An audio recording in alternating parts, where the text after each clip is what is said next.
सर्वसमर्थ सर्वत्र अस्मरणीय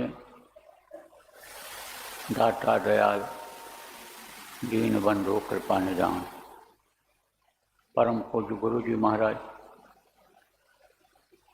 उपस्थित सभी साधक, सत्संगी, धर्म प्रेमी बच्चे एवं बच्चियों, आज 7 दिसंबर 2025 मध्याह्न बेला दलदर जोधपुर राजस्थान के इस आश्रम पर साप्ताहिक सत्संग में मुझे पहुंचने का अवसर मिला। आपको कुछ सुनाने का, आपके दर्शन का जो अवसर मिला, इसमें गुरु महाराज की बहुत बड़ी दया है। देखो प्रेमियों, यह महात्माओं की भूमि है, संतों की भूमि है। भारत देश धार्मिक इसीलिए कहा जाता है कि यहाँ पर संत महात्मा अवतारिक शक्तियों ने जन्म लिया है और जो जो समय पर आए अपने अनुसार कुछ न कुछ धर्म कर्म की बातों की शिक्षा सब लोगों ने दिया है और कुछ उनकी वाणियों को, उनकी बातों को गद्य पद्य में उनके प्रेमियों ने लिखा, कुछ बातों को खुद बोले वो लोगों ने लिख दिया, तो वो धार्मिक किताबें बन गई। तो कबीर साहब ने कहा है, कबीर यह तन जात है और सके तो ठौर लगाओ, और का सेवा कर साध की का गुरु के गुण गाओ। ये जो तन है, शरीर है, इसका समय धीरे धीरे निकलता चला जा रहा है। ये बताओ, आवाज़ सबको सुनाई पड़ रही? तो हाथ उठाओ। अच्छी बात, हाथ नीचे कर लो। आगे वाले बच्चों, आप लोगों को सुनाई पड़ रहा है? आगे वालों को सुनाई पड़ रहा है? यस, चलो ठीक है। आप लोगों को यस, चलो। तो ये जो शरीर है, इसका समय धीरे धीरे सबका पूरा होने के नज़दीक आता जा रहा है। ये दिन और रात जो आते हैं, ये संकेत देते हैं। या अमावस्या, पूर्णिमा, तीज त्योहार जो आते हैं, ये संकेत देते हैं कि आप याद करो कि आपके जीवन का समय इतना निकल गया है। प्रेमियों, अब यह समझने की जरूरत है कि मनुष्य शरीर मिला क्यों, किस काम के लिए मिला और कैसे मिला। जब भाग्य जगे, जब संस्कार जगा, तब मिला। बड़े भाग्य मानुष तन पावा, गोस्वामी जी महाराज ने लिखा, बड़े भाग्य मानुष तन पावा और सुर दुर्लभ सदगन तन गावा। देवता जिस शरीर को तरसते हैं वो भाग्य से मिल गया। और मिला कब? कोटि जन्म जब भटका खाया, करोड़ों जन्मों तक जब इधर उधर भटकते रहे, कीड़ा मकोड़ा की योनि में बंद किए गए, सांप गोजर योनि में बंद किए गए, पेड़ के रूप में खड़ा कर दिए गए, सैकड़ों साल खड़े रहे, एक जगह दूसरी जगह आ जा नहीं सके, पक्षी बना करके छोड़ दिए गए, आसमान में ही उड़ते रहो, चक्कर लगाते रहो, जान बचाते फिरो, कीड़ा मकोड़ा सांप गोजर, पिछले 84 लाख योनियां हैं। इनमें भटकने के बाद तब यह मिला है। अब आपको मौका मिल गया और चूक जाओगे तो फिर उसी में जाना पड़ेगा, इन्हीं योनियों में बंद होना पड़ेगा, तो बहुत तकलीफ उसमें होगी। और शरीर से अगर कहीं पाप बन गया, गलत लोगों का साथ पड़ गया, मन ने आपको धोखा दे दिया, मन उसमें लग गया, तो नरकों में जाना पड़ेगा, वहाँ मार पड़ेगी।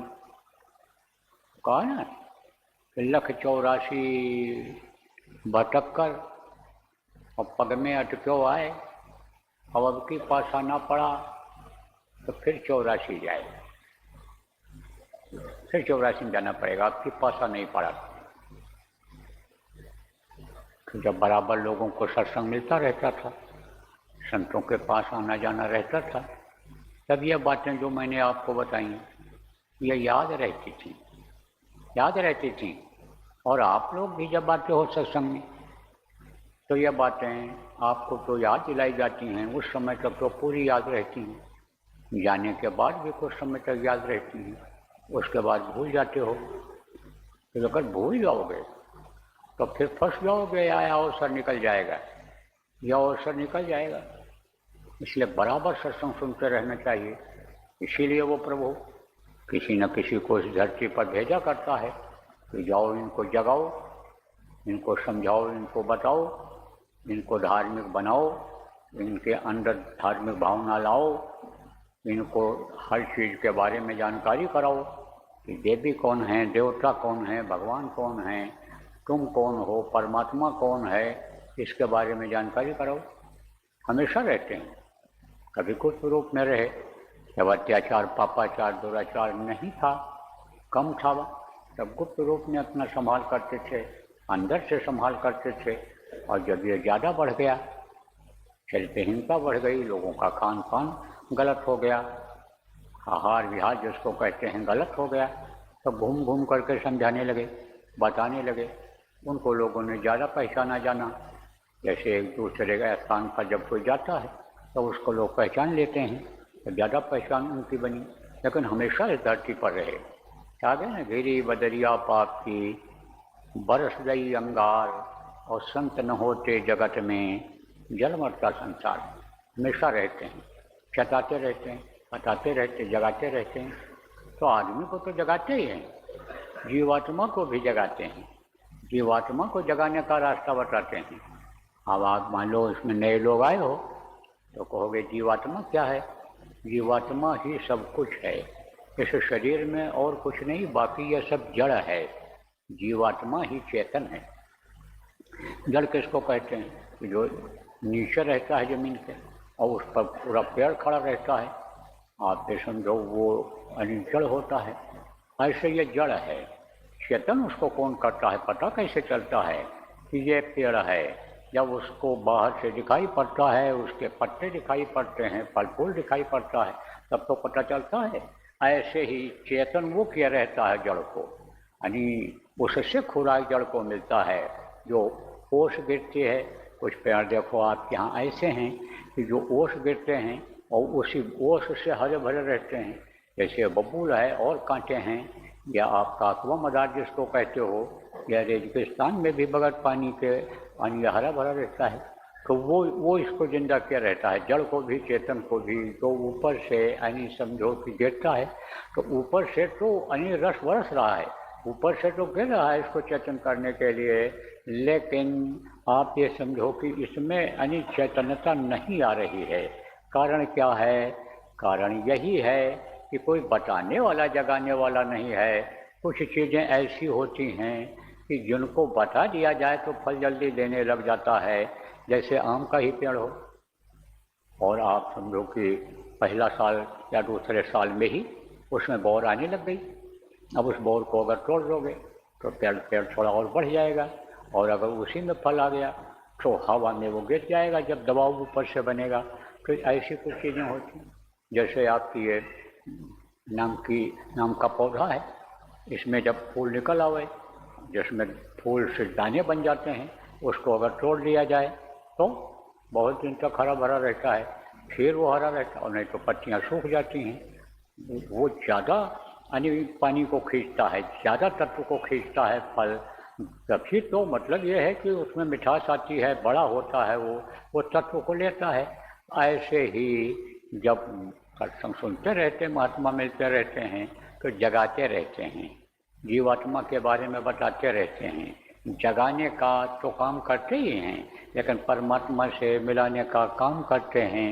और जब ये जीवात्मा परमात्मा से मिल जाती है तो परमात्मा तुल्य हो जाती है। देवलोक में जाएगी तो देवताओं की तरह से हो जाएगी, उसकी शक्ति आ जाएगी। देवी लोक में जाएगी, उसकी शक्ति आ जाएगी। जिस भी लोक में शरीर से निकल करके ये चेतन चीज जाती है, उतनी शक्ति उसमें आ जाती है। आपको नहीं पता है कि आपके शरीर को चलाने वाली ये जो जीवात्मा है, इसमें कितनी ताकत है। आप जो काम कर सकते हो वो काम देवी देवता नहीं कर सकते। अगर आप धार्मिक हो, धार्मिक किताबों को पढ़ते हो तो उसमें आप देखो कि ये देवता लोग गए किसके पास हैं? 3 देव गए थे जो सबसे श्रेष्ठ माने जाते हैं इस समय, ब्रह्मा, विष्णु और महेश। किसके पास गए थे? अनसूया के पास गए। किस लिए गए थे? उसके सतीत्व को डिगाने के लिए। सतीत्व किसको कहते हैं? सतीत्व उसको कहते हैं कि पति को ही सब कुछ जो माने और पति के पैरों की तरफ ही देखती रहे, पति को ही केवल एक नज़र से देखे और किसी की तरफ नज़र ही न डाले, वो होती है सती। जैसे सती सीता कहा जाता है। और रावण ने देखो कितना प्रयास किया, कोशिश किया कि एक बार बिलोक हो रहा, एक बार मेरी तरफ तुम देख लो, लेकिन वो देखती भी थी। तो कैसे देखती थी? कोई तिनका या कोई छोटी चीज को आंखों के सामने ऐसे लगा लेती थी, तिनधर ओट कहीं भाई देही, वो देखती थी तो सवाल का जवाब देती थी लगा करके कि आंख से आंख मिलने न पावे। आप देखो प्रेमी, ये जो आंखें अंदर की हैं, ये पुतलियों के नीचे नीचे ऊपर की जो ये जगह है उससे नहीं दिखाई पड़ता है। वो जो बीच में गोला है आंख, वो है, उसके सामने कोई चीज लगा लो तो आंख में आंख बराबर नहीं मिलती है। तो अब आप ये समझो सती उनको क्यों कहा गया। अनसूया भी पतिव्रता थी, एक धर्म एक व्रत नेमा, और काई वचन मन पद पद प्रेमा। पति के पैरों के अलावा, पति की सेवा के अलावा और किसी की सेवा उसने नहीं किया।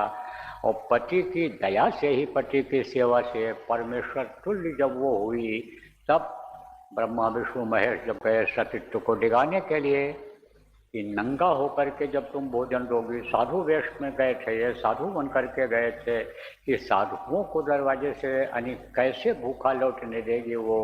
इसलिए जब गए और बोले कि देखो देवी हम भूखे हैं, खाने के लिए आए, उसने कहा अभी बना के खिलाती हूँ। बोली ऐसे नहीं, बनाओ लेकिन पवित्र होकर के बनाओ। बोली पवित्र होकर के बनाएंगे, जैसे कहोगे वैसे बनाएंगे। उसने कहा वस्त्र को उतार करके बनाओ, नहा धो करके वस्त्र को उतार के बनाओ, और वस्त्र को उतार करके ही हमको परोसो भोजन, तब हम खाएंगे।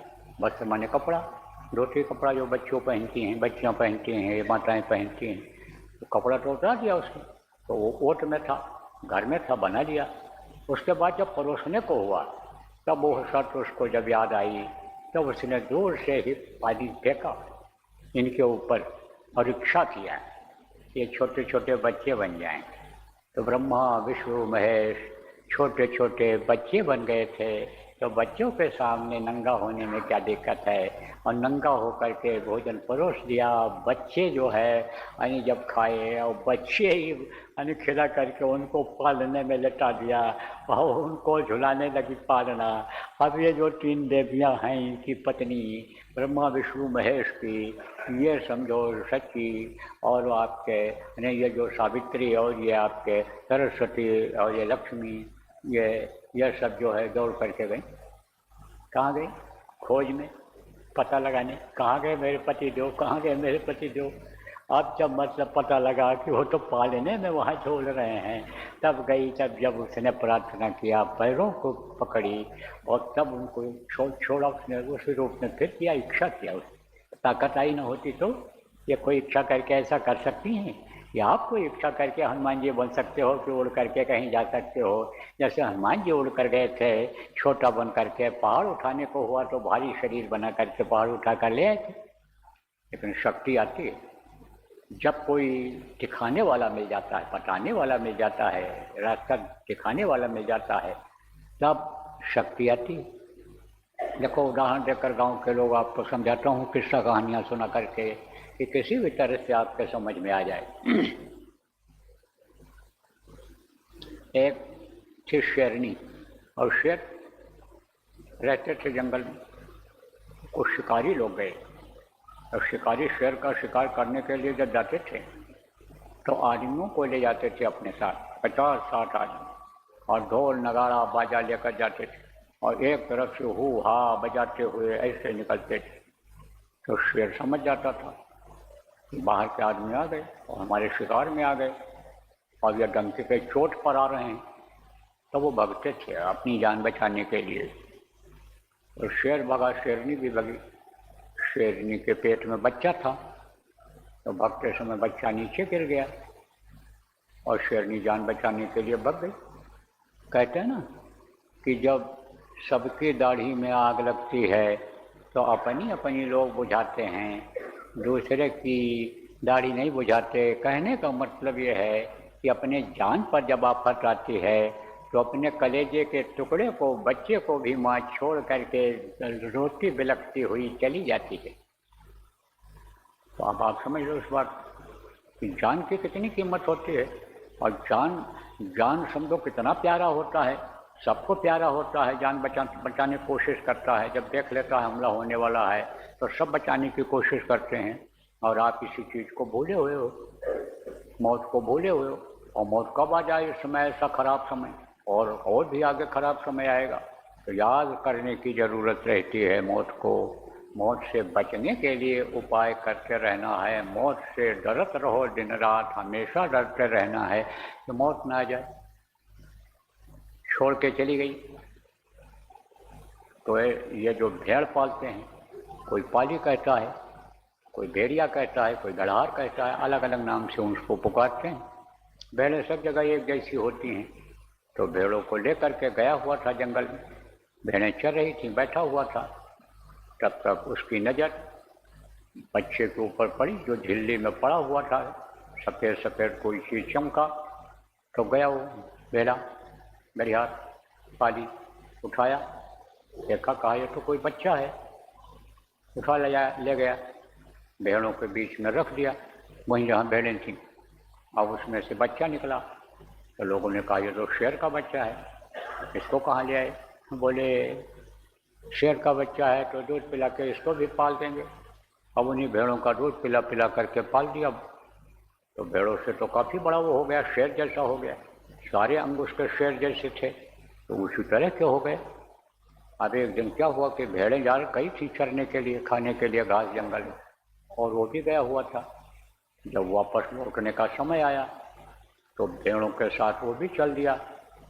तब तक उधर जंगल का शेर शिकार की तलाश में निकला था। तो उसने देखा कि भेड़ें जा रही हैं, तो अब इन पर हमला किया जाए। तो शेर जो होता है हमेशा छुप करके हमला करता है, सामने से नहीं, छुप करके। क्योंकि शेर से भी ताकतवर जानवर होते हैं जंगल में, तो वो जब इसको अपने चपेट में ले लेते हैं तो मार ही डालते हैं। जैसे हाथी है, हाथी सूर से उठा करके इसे शेर को पटकता है। इसीलिए जब हाथी को पानी पीने के लिए जाता है तो शेर नदी के किनारे छुप के बैठा रहता है घास में, और सबसे पहले उसका मुंह ही पकड़ता है, सूर ही पकड़ता है उसका। और उसके बाद में भी अगर सूर से वो लपेटने की कोशिश करे तो गले में ऐसे लपेट जाता है कि पंजा से नोचता है उसको और लटका रहता है, फिर वो कुछ नहीं कर पाता। तो शेर निकला, तो छुप छुप के जा रहा था, तो उसने देखा कि भेड़ों के बीच में शेर जा रहा है। अब उसका शिकार तो गया भूल, और दौड़ करके गया, शेर को पकड़ा। कहा तुम इनके बीच में कहाँ जा रहे हो, तुम तो मेरी औलाद हो, मेरा खून हो तुम। उसने कहा ना भाई, आप तो बड़े डरावने लग रहे हो, आपका भारी भरकम शरीर, और मैं इनका बच्चा हूँ, इनके बीच में पैदा हुआ हूँ, इन्हीं के बीच में खाया हूँ, इन्हीं के बीच में पला बड़ा हुआ हूँ, मैं तो नहीं हूँ आप जैसा। जब कहा चल तुझको मैं दिखाता हूँ, ले गया। जंगल में नदी बह रही थी, उसी नदी के किनारे खड़ा कर दिया। उसी नदी के किनारे खड़ा किया तो पानी में अपनी परछाई दिख जाती है। पानी अगर बहता हुआ हो तब तो नहीं दिखता है, और अगर स्थिर है या रुक रुक करके बह रहा है, धीरे धीरे बह रहा है, तो दिखाई पड़ जाता है। तो जंगल के शेर ने देखा और कहा देख, ये तेरी परछाई है, मेरी परछाई है। भेड़ों के बीच में रहने वाले शेर को जब परछाई दिखाई तो कहा देख तू मेरे जैसा है कि नहीं है? बोला हाँ हूँ, तो आप जैसा तू हूँ। तो कहा मेरी जैसी तेरे अंदर भी ताकत है, मैं बड़ा बड़ा करिश्मा दिखा सकता हूँ, बड़ों बड़ों को मैं भीमकार शरीर वालों को मैं गिरा देता हूँ और उनको नोच फाड़ देता हूँ, मार देता हूँ, खा जाता हूँ उनको, तो तेरे अंदर भी यही ताकत है। बोला ना भाई, मेरे अंदर वो ताकत कैसे आएगी? कहा देख, अब मैं गरजता हूँ और तू भी गरज। गरजा जब वो लगाया आवाज, तो जब आवाज लगाया तो वो दूसरे उसने भी ऐसे लगाया। एक बार लगाया, कम लगा, फिर लगाता हूँ, फिर लगा, 2-3 बार में तेज आवाज। कहा देख, गरजने लगा कि नहीं गरजने लगा? आ गई ताकत तेरे अंदर कि नहीं आई? वो तुझको कोई बताने वाला नहीं था। चल अब देख, अब गरजते हैं वहाँ, और देख क्या होता है। गए तो कहा तू अब जा आगे, अब जा बहनों के बीच वाले शेर को। अभी धीरे धीरे बहनें जा ही रही होंगी। हीरिया यानी समझो उस वक्त पर नहीं पाली तो भक्त था, सारा जानता नहीं। लेकिन जब कहा ना कि अपनी जान पर आफत आती है तो दूसरे की परवाह कोई नहीं करता है, तो वो जंगल की वो जो गांव के भेड़ थी वो धीरे धीरे जा रही थी अपनी चाल में।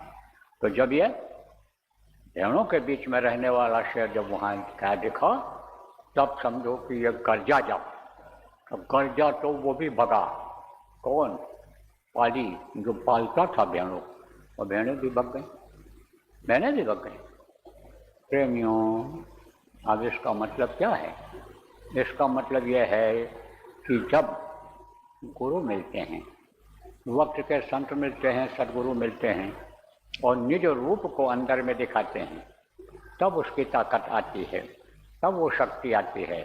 तब ये जो मन है आपका, कि जिससे बड़े बड़े लोग हार गए, ऋषि मुनि योगी सन्यासी, ये सब मन के वश में आ गए। बड़े बड़े पंडित जोर लगाया, नहीं भूत मन वश में आया।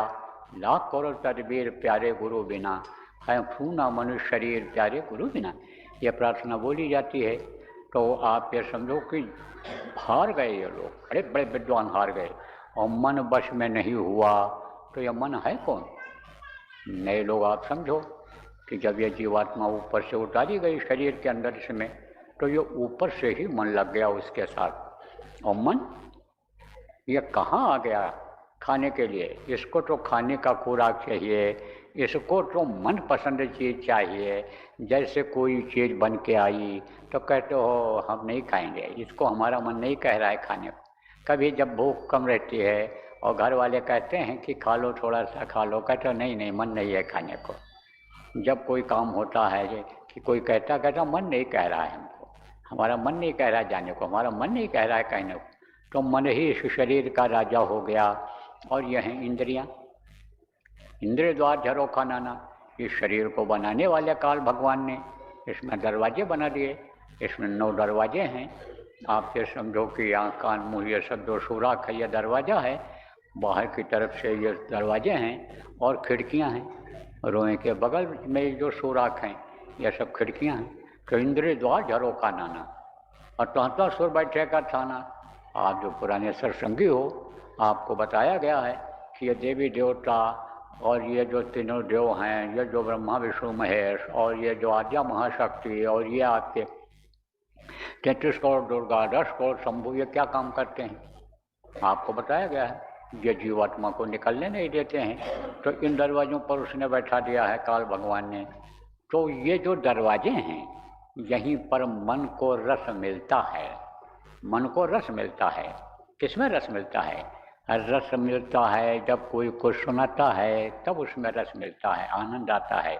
जैसे आप सत्संगी हो, आप समझ गए हो, आप लोग जो बराबर सत्संगों में आते रहते हो, या जिनको लोगों ने सत्संग को सुनाया होगा, बताया होगा और कहा होगा चलो वहाँ मुक्ति मोक्ष का रास्ता मिलेगा, उद्धार का रास्ता मिलेगा, जो महात्माओं ने कहा है कि नाम से ही कल्याण होगा, जो गोस्वामी जी ने कहा है कि कलयुग योग यज्ञ नहीं ज्ञानान, एक आधार नाम गुणगाना। नाम से ही यानी इस वक्त पर उद्धार कल्याण होगा, नाम से ही नरकों से छुटकारा मिलेगा, नाम से ही जन्मते वक्त और मरते वक्त जो पीड़ा दर्द होता है वो दूर होगा।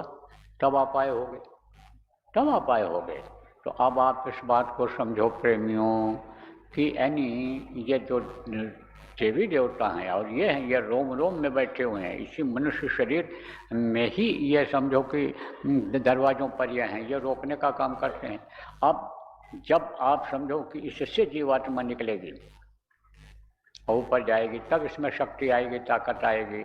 अब ये क्या है, इस समय इंद्रियों के दरवाज़ों पर बैठ करके मन के साथ ये जीवात्मा यानी समझो फंस गई है और मन इसका साथ नहीं छोड़ रहा है। एकदम इतनी गहरी दोस्ती हो गई कि छोड़ना नहीं चाहता है। क्यों? क्योंकि जीवात्मा अगर निकल जाए, ऊपर से नीचे ना होए, ऊपर से शक्ति या न दे शरीर को चलाने के लिए, तो मन इंद्रियों, ये इंद्रियां सब काम करना बंद कर देंगी, तो मन को खुराक कहाँ से मिलेगा? तो मन यही सब कुछ करा रहा है। अब जीवात्मा को संत जब आते हैं तो याद दिलाते हैं कि तू यहाँ की नहीं है और तू इस गंदगी में फंस गई, मन के साथ आ गई, मन के साथ तू पड़ गई और इस तरह से पड़ गई कि फंस गई, और तू तो अपने धाम को ही यानी भूल गई, तू अपनी ताकत को ही भूल गई, शक्ति को भूल गई। जब याद दिलाते हैं और युक्ति बताते हैं, उपाय बताते हैं, सिखाते हैं, तब जैसे जंगल के शेर ने युक्ति बताई, उपाय बताया और ताकत का इजहार कराया उसके बलवा करके, और तब सब जब भेड़ें भगी थीं, ऐसे ही जब अंतर में एहसास करा देते हैं, अंतर में कुछ मिल जाता है, अंतर में आदमी के समझ में ये आ जाता है कि मैं परमात्मा की अंश हूँ, मेरे अंदर वो ताकत है, तब ये जो मन है, जो मन रूपी पाली है, भेड़ी धड़हार जिसको कहते हैं, जिसको गड़रिया कहते हैं, वो भी भग जाता है, भग जाता है। और इंद्रियां ये जो भेड़ रूप में है, ये भी अपना काम करना बंद कर देती हैं। तो ऐसे ही समझो कि जो संत मिलते हैं, संत लेकिन मिलें संत तो सच्चे संत मिलें, समर्थ संत मिलें, दाढ़ी बाल का नाम नहीं होता है संत, संत पहुँच वाले का नाम होता है। संत मिल जाए तो कहा गया ना कि जब जब संत जगत में आवे, आने का मतलब रहते हैं हमेशा, लेकिन जब प्रकट रूप में दिखाई पड़े आपको, तो जब जब संत जगत में आवे तो ढूंढ भाली उनके देख जाओ, जाए करो दर्शन और सेवा, पड़े रहो सदा चरण, तब दर्शन सेवा करो और चरण न छोड़ो। चरण छूट जाता है तो फंस जाते हो, जब आना जाना बंद हो जाता है, सत्संगों का सुनना जब बंद कर दिया जाता है, तब दया नहीं मिल पाती है, दया हट जाती है। इसीलिए कहा गया पहले के समय से ही ये बात चली आ रही है कि हो सके तो गुरु का दर्शन रोज करो, और नहीं तो दूसरे दिन तीसरे दिन करो, हफ्ते में एक बार करो, 15 दिन में एक बार करो, महीने में करो, न कर पाओ 3 महीने में करो, 6 महीने में करो, साल में तो एक बार जरूरी था। और कहा जो साल भर में एक बार भी नहीं कर पाता है, बरस बिना में दरस न कीना, ताको लागे दोष, और कह कबीर हुआ को कभी न होए मोक्ष, उसको मोक्ष नहीं मिलता। तो यह तो तब की बात है कि जब सवारी का साधन इतना नहीं था, फंसाव था। अब जैसे इस समय भी फंसाव है, जो बहुत दूर हैं, विदेशों में हैं बहुत से लोग, वो बेचारे नहीं आ पाते, छुट्टी नहीं मिलती, वहाँ ये 1-1 मिनट की तनख्वाह मिलती है, तनख्वाह कम है, भाड़ा किराया ज़्यादा है। तो जैसे आप त्रयोदशी को और पूर्णिमासी को जब खबर लगती है कि वहाँ पर सत्संग होगा, पहुँच जाते हो, तो बेचारे नहीं पहुँच पाते हैं। लेकिन साल में तो एक बार उनको भी आना चाहिए, पहुँचना चाहिए। तो अब आप इस बात को समझो प्रेमियों कि जब मिल जाते हैं गुरु, मिल जाते हैं समर्थ गुरु मिल जाते हैं, तब समझो, या उनकी खबर लग जाती है, तब तड़प जगती है। नामदान लेने के लिए हम आप जब गए थे, तब तड़प ही जगी थी। इसीलिए कहा जाता है कि जो भी प्रचारक हो, प्रचार जब करो तो नामदान के बारे में बताओ, अंदर के यानी दौलत को पाने के बारे में बताओ, जो अस्थाई होती है। ये जो बाहर की दौलत है, ये सड़ जाती है, गल जाती है, चली जाती है, ये आंख बंद होने के बाद यानी मरने के बाद काम नहीं आती है। लेकिन ऊपर की जो ये दौलत है, नाम धन जो ये है, नाम की जो ये कमाई है, ये हमेशा साथ देती है। बार बार आपको इस बात को बताया जाता है। इसीलिए तो यानी साधना शिविर वगैरह लगाई जाती है कि कम से कम किसी भी बहाने से यह बैठने लग जाएं और इस चीज़ को समझ जाएं, अनुभव कर लें कि हाँ भाई उसमें ताकत है। अभी साधना शिविर लगी थी कुछ समय पहले, तीन चार महीना पहले, 3 महीना हुआ होगा, लगी थी। 2 महीना 3 महीना ऐसा हुआ होगा। कहाँ लगी थी? उज्जैन में लगी थी। उसमें जो लोग गए बोले वो दया मिली इसमें बरसी कि जो जीवन में कभी नहीं मिली थी। जैसे कोई कि लॉटरी निकल जाए और खुश हो जाए, ऐसे उछल रहे थे, कूद रहे थे। आप ये समझो चेहरा इस तरह से खिला हुआ था कि कमल क्या खिलेगा चेहरे की तरह से, चेहरा उनका खिला हुआ था। और कुछ लोग तो कह करके भी गए कि महाराज जी आप जल्दी फिर साधना शिविर लगाओ, हमको बुलाओ और हम उसमें आएंगे। संकल्प बना के जो गए हैं वो तो पहुंच जाएंगे, और संकल्प जो नहीं बनाए होंगे उनका टूट जाएगा। और ऐसी जगहों पर जब कोई आयोजित करके कार्यक्रम किया जाता है तब वहाँ प्रसाद मिलता है। जैसे कथा सत्यनारायण की सुनते हो तो प्रसाद बांटते हो ना, अब उसमें जिसको आप बुलाओगे वो आएगा तो प्रसाद तो पाएगा ही पाएगा। कोई भी पूजन हो, कोई भी अनुष्ठान हो, उसमें जब जाएगा तो प्रसाद तो मिलेगा ही, दोगे ही आप। लेकिन अगर मुंडन छिद्दन है वो है तो उसमें प्रसाद थोड़ा बनता है, उसमें तो भोजन खिलाते हो, जलपान नाश्ता कराते हो। ऐसे ही इस बात को समझो प्रेमियों। तो साधना शिविर लगने फिर जा रही है। कब से है? वो 11 तारीख से शुरू होगी और फिर 14 तारीख को ख़त्म होगी, 72 घंटे की रहेगी। और यही साधना शिविर जो लोग नहीं पहुंच पाएंगे वहाँ, या जिनको अंतर में अनुभूति कुछ नहीं हुई है, अभी कच्चे हैं, अभ्यास करना है, पहली दूसरी दर्जा की पढ़ाई करनी है, वो लोग अपने घरों पर करेंगे। और जगह जगह जहाँ आश्रम है, जैसे आपका यह आश्रम है, यहाँ भी साधना शिविर लगा दो। आप जिम्मेदार जो लोग हो और नज़दीक के लोग, आप वहाँ नहीं पहुँच सकते हो, यहाँ पहुँच सकते हो तो यहाँ लगा दो। अब यह जरूर है कि जैसे आपने एक कनाते लगा दिया लोगों के रहने उठने बैठने के लिए पीछे कोने में, ऐसे चारों तरफ से आप लगा दो। हवा ना हो, ठंडी का महीना रहेगा, इनको तकलीफ ना हो। इनको एक को अगर तकलीफ हुई, एक को अगर खांसी आ गई जो आए यहाँ, हाँ तो और लोगों को बाधा आ जाएगी भी, क्योंकि आवाज़ उस समय नहीं होनी चाहिए जब ध्यान लगता है, भजन होता है। क्योंकि बाहर की आवाज़ अगर कान के अंदर चली जाएगी तो अंदर में जो सुनाई पड़ने का है या जो सुनाई पड़ रहा है वो नहीं सुनाई पड़ पाएगा, सुनाई नहीं दे पाएगा उसको।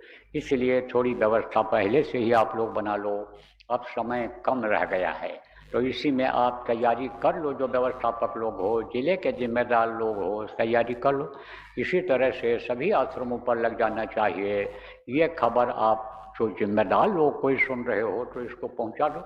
जहाँ जहाँ संभव है, जहाँ जहाँ हो सकता है, जहाँ जहाँ व्यवस्था आश्रमों पर हो सकती है, कार्यालय आप बनाए हुए हो देश विदेश में, सब जगह साधना शिविर लगवा दो। वहाँ बैठ करके लोग साधना करें। आप लोग अपने अपने गांव में लगवा सकते हो 3 दिन की या खंड साधना शिविर। बाकी तो वो खंडित वाली चल ही रही है, लेकिन खंडित वाले पर आप जो जोर कम दे रहे हो, जो जिम्मेदार लोग हो उसको जोर दो, उसमें ज़्यादा लोगों को फायदा होगा, ज़्यादा लाभ उसका मिलेगा। आपको सब नियम कानून के बारे में बताया जाता रहा है, बता दिया गया है, और जो अन्य जानकारी नहीं आपको हो पाई है वो जिम्मेदार लोगों से पूछ लें कि किस तरह से लगाना रहेगा, किस तरह से करना रहेगा।